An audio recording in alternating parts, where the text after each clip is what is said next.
Fitch Ratings has affirmed Nigeria's long-term foreign currency issuer default outlook at B- with a stable outlook. It said at the weekend that the country's major strengths are a large economy, a developed and liquefied domestic debt market, and large oil and gas reserves. Fitch, however, noted that the rating was constrained by weak governance, structurally very low non-oil revenue, high hydrocarbon dependence, security challenges, high inflation, low net foreign exchange reserves, and ongoing weakness in the exchange rate framework. From London, UK, I have Gospel Obele, Chief Economist with Streetnomics, joining me to dive into this. Thank you so much, Gospel, for talking to us this morning. Thank you for having me, Lekan. Good morning. Now, this rating given by Fitch to Nigeria for its ability to meet its foreign currency denominated debt obligations over the long term. Now, in this case, the B- means the country is relatively low on the credit worthiness scale, but then it's said to be stable. What's your assessment on this? Well, the new development still hinges largely on the fact that it's a perception rating.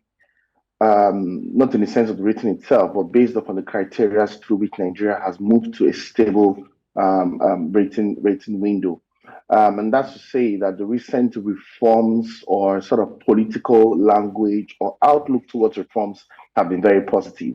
And upon those grounds of positivity is where you have that stable rating, and all of that. So, and it's also it's recent access to funding to sort of support the cost of living crisis, fund reform agenda, especially when it comes to the exchange window, balancing of the currency. And yeah, the Naira has appreciated a bit more recently and all that. So you can see that the trajectory of events, and like I have mentioned in subsequent interviews, one of the things that this administration has done pretty well from the get-go in the office has been to sort of restore confidence.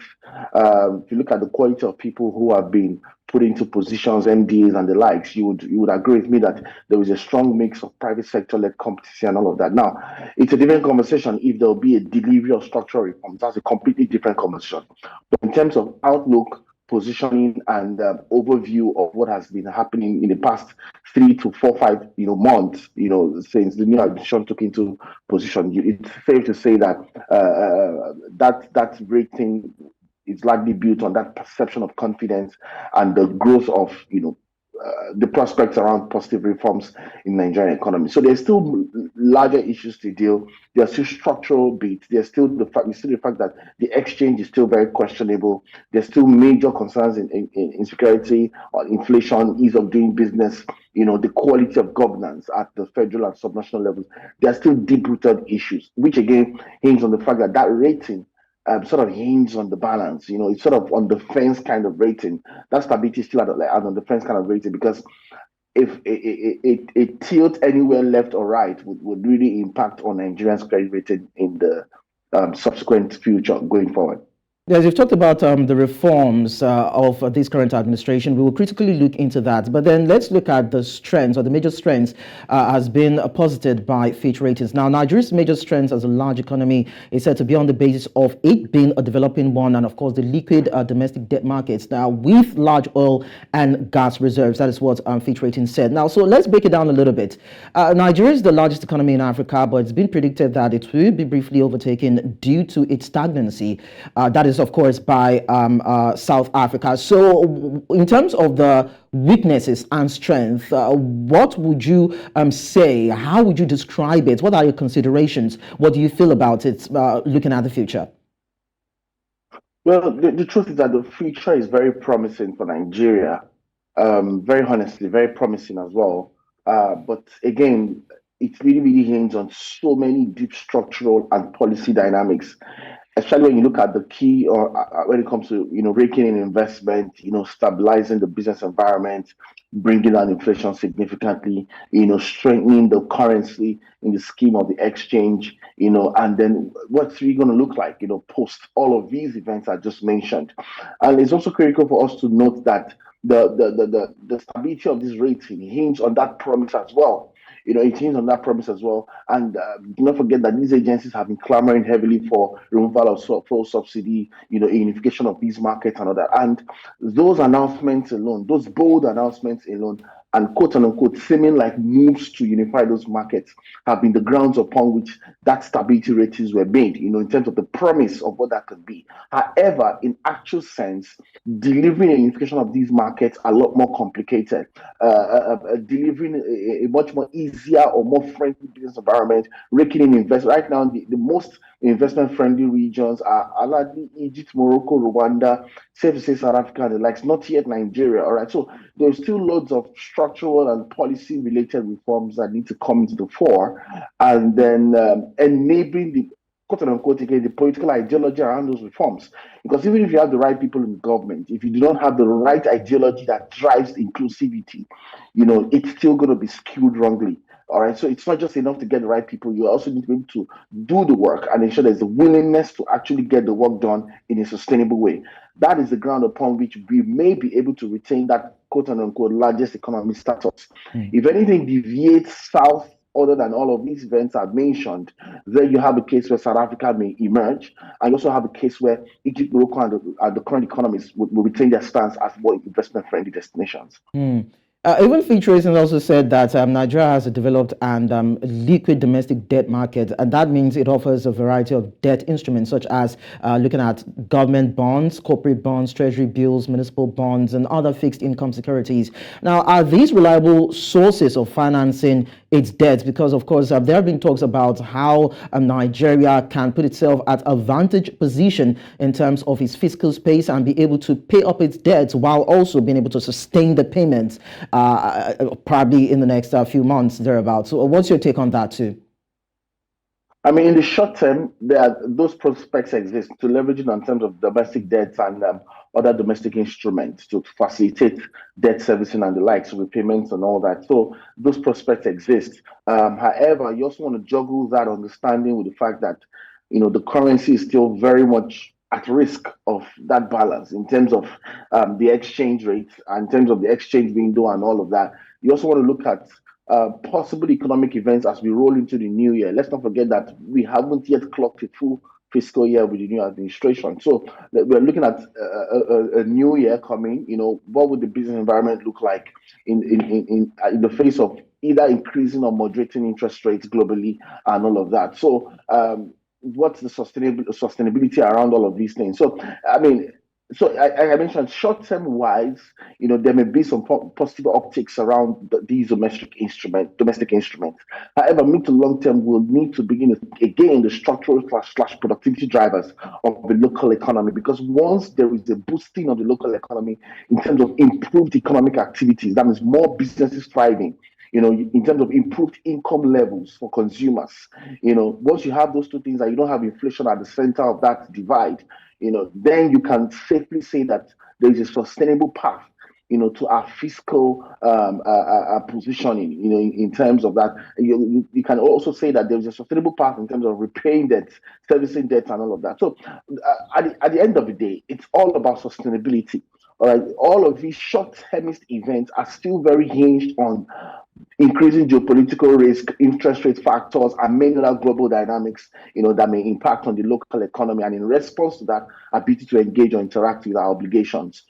So I would want to look at the long term, as well as ensuring that whatever money is investment, and like we mentioned earlier, even the palliatives money that are coming in right now, you want to think of how to plug a percentage of that to key capital drivers, at least low-hanging fruits, if not capital at least, reworking the services sector, ensuring that there is a strong access to market, there's a service-based industrial policy, and that industrial policy should be focused on organizing and promoting the services block. Because then again, the World Trade Organization has already noted that in the past 1 year, digital services, in terms of export of digital services, exceeded goods traded by 15%.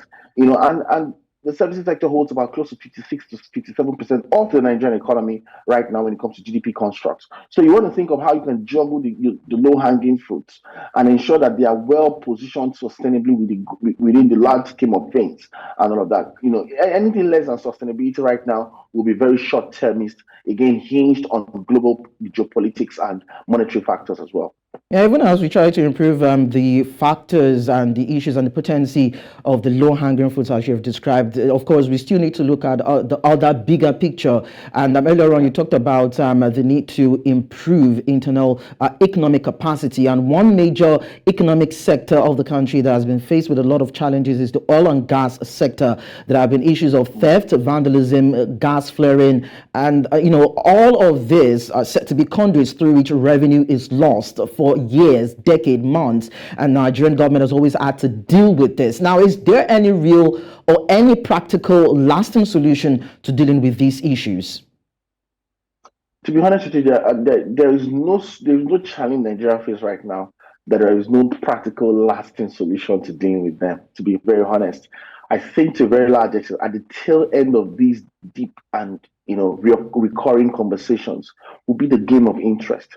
There is a simple reason why we keep losing XYZ amount of almost one point something barrels per day, to oil theft and all of that. There is a reason why you keep having that pipeline vandalism. There's a reason why you keep having that, growing unrest when it comes to the oil and gas sector. It's a sector that's heavily driven on interest. And once we begin to understand the interest game, then we're ready to have the long-term conversation as to how to solve the problem to start with. So I think it's an interest game, at the very tail end of that conversation. Yeah, there are many institutional blocks and bureaucratic conversations around it, but at the tail end, those institutional blocks or bottlenecks exist because of interest.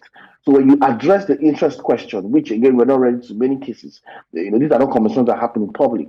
When you address the interest questions, you can address the institutional factors, and once those institutional factors are addressed, you realize that those gaps are being closed. I mean, it's fair to say that you have so many illegal refineries right now in Nigeria that are producing products at the quality of what quote unquote formal refineries will do, or imported versions of those and semi or semi processed or end processed goods and services will do. And you have lots of these big organizations who patronize these institutions. So those things already exist, but you cannot necessarily solve that by shutting down the illegal refineries. There are strong interest driven factors that has led to that divergence in the first place. So the best thing, one of the top of mind solutions will be, how do you begin to align the gaps between the formal and the informal, or what you term as legal and illegal? So how do you begin to align those gaps? And again, these conversations boil down to interest.